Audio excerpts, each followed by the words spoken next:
Hello students, this is the question of class 12th, question number 18 of exercise 7.5 and chapter 7, and name of the chapter is integers. Very important questions, and there is a different technique we are going to apply in this question.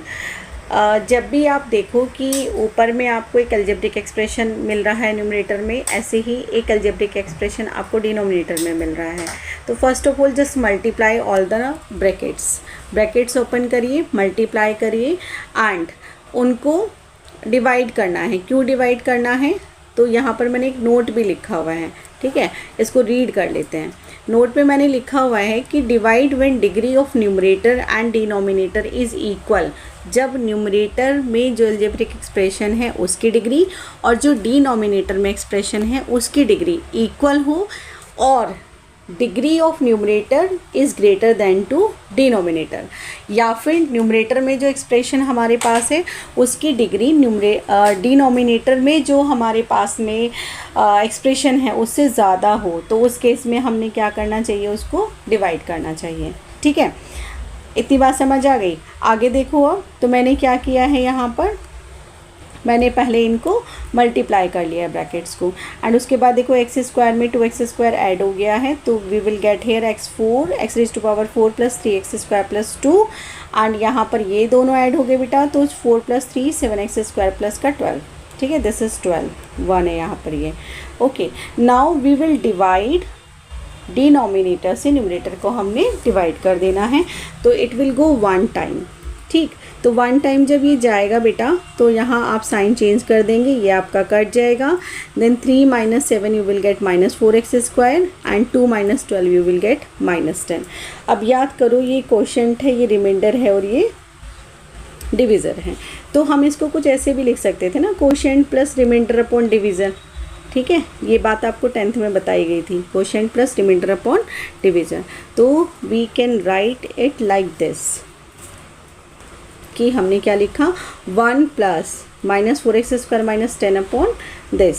अब यहाँ पर मैं इसको bracket को open नहीं रखूँगी क्योंकि मुझे आगे जाके पार्शियल फ्रैक्शन यूज़ करना है. So I will put it in bracket only. ठीक है, माइनस बाहर निकाल लिया, तो ये दोनों यहाँ पर कैसे हो गए, प्लस के हो गए. ठीक, अब मुझे इस फ्रैक्शन को, यहाँ जो ये सेकंड वाला फ्रैक्शन है, इसको मुझे सॉल्व करना है बाय अप्लाइंग पार्शियल फ्रैक्शन, केवल इतने पार्ट को. तो इतने पार्ट को व्हाट कैन आई राइट, एक उसमें प्रॉपर्टी है लास्ट वाली. अगर आप अपनी एनसीईआरटी बुक उठाओगे तो जिस पेज पर प्रॉपर्टीज़ लिखी गई हैं कि हमें उसको कैसे किस हिसाब से पार्शियल फ्रैक्शन में डिवाइड करना है, तो वहाँ पर जो लास्ट प्रॉपर्टी है उसमें जब नीचे एक अलजेब्रिक एक्सप्रेशन आपके पास ऐसा आ जाता है जिसको हम फर्दर फैक्टराइज नहीं कर सकते, तो उस केस में क्या करते हैं आप, cx plus d upon something लिख लेते हैं. राइट, तो यहाँ पर मेरे पास 2 एक्सप्रेशंस ऐसे हैं जिनको मैं आगे फैक्टराइज नहीं कर सकती. ओके, तो पहले को मैं लिखूँगी ax plus b upon x square plus 3 and plus cx plus d upon x square plus 4. Okay, एक LCM, so ax plus b multiply with x square plus 4 and cx plus d multiply with x square plus 3. ठीक है, तो यहाँ पर देखो ये जो हमारे पास यहाँ डिनोमिनेटर में है, इससे ये दोनों कट जाएंगे. Okay, then we will get this one. ठीक, क्या बचेगा हमारे पास, 4x स्क्वायर प्लस 10 LHS से, एंड ये हमारे पास रहेगा. तो इसमें हम क्या करना है, मल्टीप्लाई कर देंगे जो ब्रैकेट्स थी हमारे पास. ब्रैकेट यहाँ पर थी ax plus B. Okay, ax plus B के साथ में था एक्स स्क्वायर प्लस 4, दूसरे ब्रैकेट में था. ठीक है, एंड प्लस में cx प्लस डी था, और इधर आपके पास था एक्स स्क्वायर प्लस 3. तो I have done here bracket multiplication. जो ax है ये पूरे ब्रैकेट्स के साथ जाएगा, b है वो एक्स स्क्वायर प्लस 4 के साथ जाएगा, एंड जो cx है वो एक्स स्क्वायर प्लस 3 के साथ, एंड फिर जो d है वो एक्स स्क्वायर प्लस 3 के साथ मल्टीप्लाई करेगा. ओके, आफ्टर दैट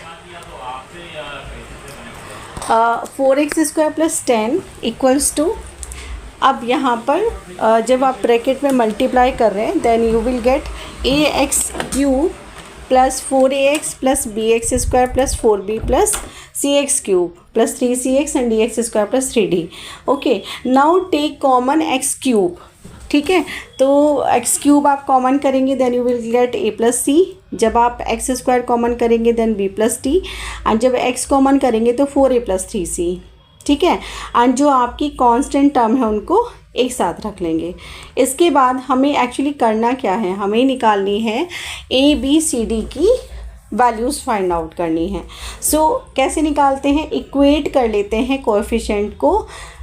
RHS में जो हमारे वेरिएबल्स हैं x³ x², x and constant term, इसको LHS के साथ में जो भी हमारे पास एक्सप्रेशन होता है उसके कोएफिशिएंट्स के साथ में। ठीक है, तो अगर मैं x³ के कोएफिशिएंट को यहाँ पर कंपेयर करती हूँ तो यहाँ तो x³ है नहीं, तो इसका मतलब क्या करते हैं, इसको 0x³ लेट कर लेते हैं, तो a प्लस सी क्या हो गया, 0 आ गया।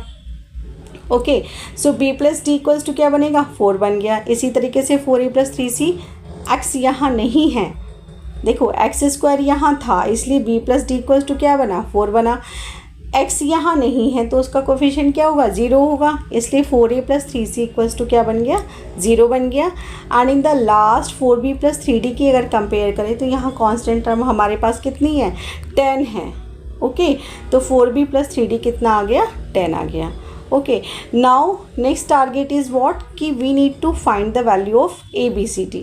तो ये आपको थोड़ा सा यहाँ पर स्मार्टली वर्क करना पड़ेगा कि चेक करो A और C कौन कौन सी इक्वेशन में आ रहे हैं। तो इक्वेशन 1 में AC आ रहा है और इक्वेशन 3 में AC आ रहा है। तो आपने 10th में पढ़ा था एलिमिनेशन मैथड। ओके, तो आप यहाँ पर एलिमिनेशन मैथड अप्लाई कर देंगे। तो एलिमिनेशन के लिए A का कोएफिशिएंट इक्वल बनाना है, सो 4 से मल्टीप्लाई करके इक्वेशन 1 में और इक्वेशन 3 को माइनस कर दीजिए। जब आप ऐसा करते हैं बेटा then you will get c equals to 0। ठीक, अब देखो यहाँ पर जो हमारी इक्वेशन 1 थी उसमें a plus C equals to 0 था, मेरे पास c की वैल्यू आ गई है तो मैंने इस इक्वेशन में रख दी और इस इक्वेशन में रख के a इक्वल्स टू 0 निकाल लिया। अब ऐसे ही चेक करो बी डी कौन कौन से इक्वेशंस में है, तो बी डी यहाँ इक्वेशन 2 में है और यहाँ इक्वेशन नंबर 4 में है। तो again I will apply elimination method. तो मैं 4 से इक्वेशन 2 में मल्टीप्लाई करके इक्वेशन 4 को माइनस कर दूंगी। ओके, तो जब आप 4 से इक्वेशन 2 में मल्टीप्लाई करेंगे then you will get 4b plus 4d equals to 16, है ना। माइनस किया, माइनस जब आपने इसको किया then you will get d equals to 6, और ये d इक्वल्स टू 6 आप इक्वेशन नंबर 2 में रख देंगे तो यहाँ से आपको b की वैल्यू मिल जाएगी -2। ठीक है, अब इन सभी value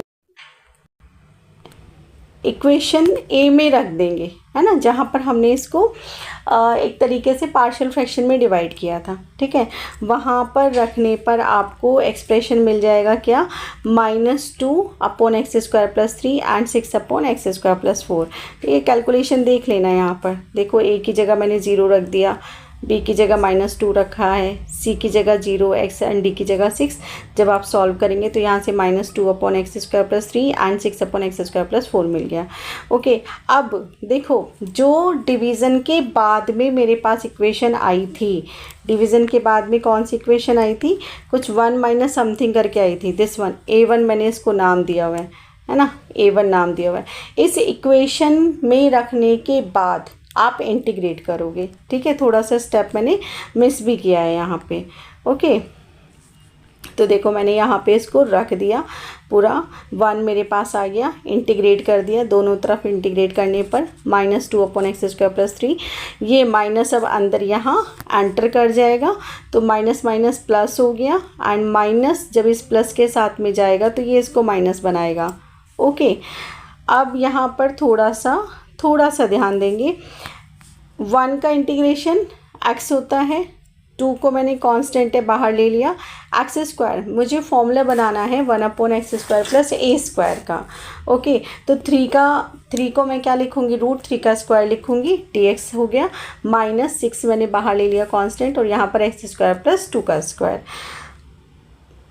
and as we know that 1 upon x² plus a² को अगर मैं इंटीग्रेट करती हूँ देन आई विल गेट, क्या मिलता है, tan inverse x upon a मुझे मिलता है। ठीक है, tan इनवर्स x अपॉन ए, और उससे पहले भी क्या आता है 1 अपॉन ए आ जाता है। ओके, ये हमारा फॉर्मूला होता है।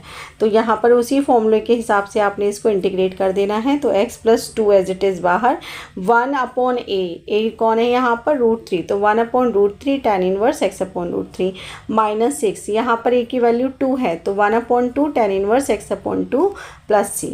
ओके, बस 2 की यहाँ पर मल्टीप्लाई कर दीजिएगा आप, तो ये बनेगा x plus 2 upon √3 tan inverse x upon √3 and 2 से ये 6 कट जाएगा 3 टाइम्स, तो यहाँ मिलेगा 3 tan inverse x/2 plus c।